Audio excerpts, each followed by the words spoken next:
Assalamualaikum warahmatullahi wabarakatuh.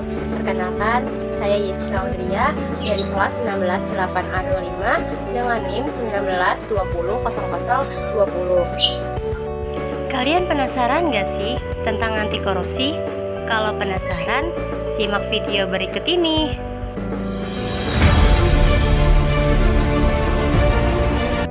Apa perbedaan korupsi dan anti korupsi? Korupsi adalah penyelewengan atau penyalahgunaan uang negara bagi perusahaan, organisasi, yayasan, dan sebagainya untuk kepentingan orang lain atau pribadi. Sedangkan anti korupsi adalah semua tindakan, perkataan, dan perbuatan yang menentang korupsi dan segala macam bentuknya. Hal ini bisa dikatakan menjadi permasalahan di negara-negara yang korupsinya sangat meningkat pesat, terutama Indonesia.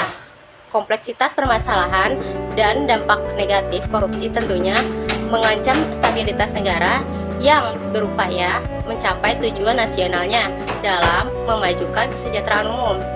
Jika tidak diatasi melalui tindakan preventif dan represif, korupsi akan merusak kesehatan NKRI. Oleh karena itu, upaya melalui pendidikan anti korupsi diperlukan sebagai investasi jangka panjang untuk mewujudkan tujuan nasional Indonesia secara keseluruhan. Pendidikan anti korupsi akan membentuk karakter dan budaya bangsa yang memiliki nilai-nilai anti korupsi.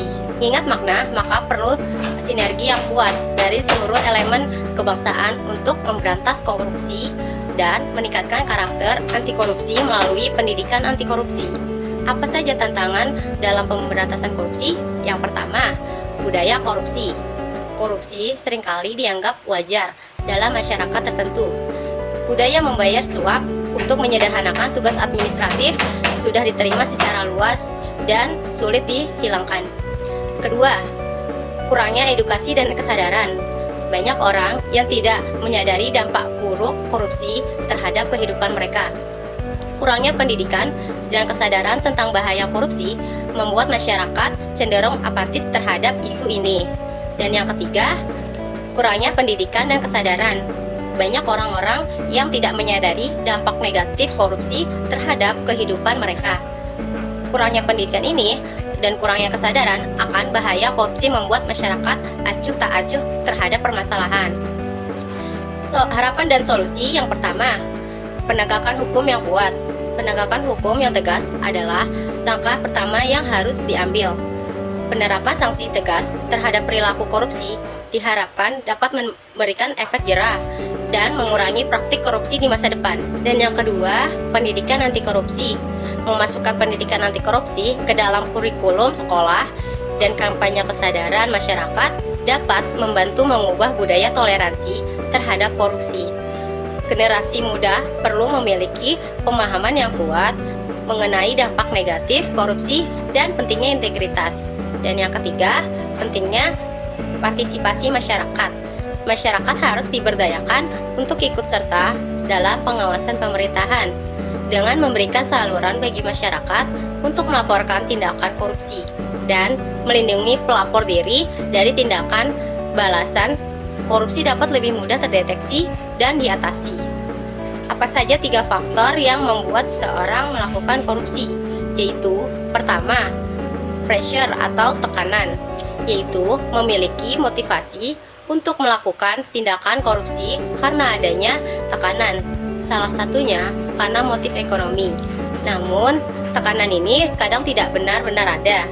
Hanya pelaku saja yang berpikir kalau mereka merasa tertekan dan tergoda pada bayangan insentif. Dan yang kedua, opportunity atau kesempatan.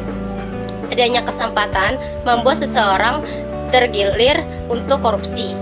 Ini terjadi akibat dari lemahnya sistem pengawasan yang pada akhirnya menjerumuskan pelaku melakukan korupsi.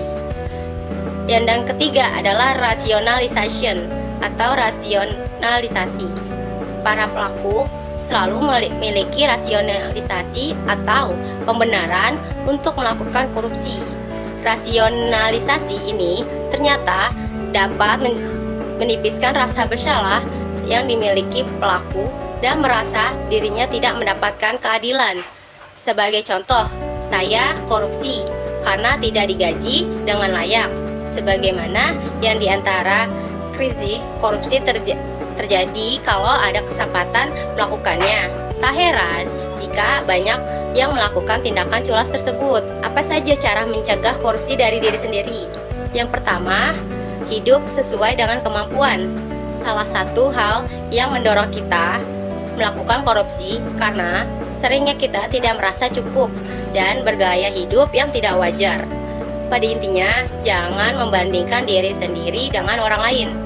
Dan kedua, mengatur pengeluaran dengan cara mencatat pengeluaran sehari-hari, upayakan kebutuhan dan tercukupi terlebih dahulu. Dan yang ketiga, selalu bersyukur. Dengan kita bersyukur, apa yang kita miliki itu dapat mencegah tindakan korupsi.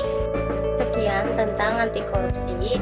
Terima kasih. Assalamualaikum warahmatullahi wabarakatuh.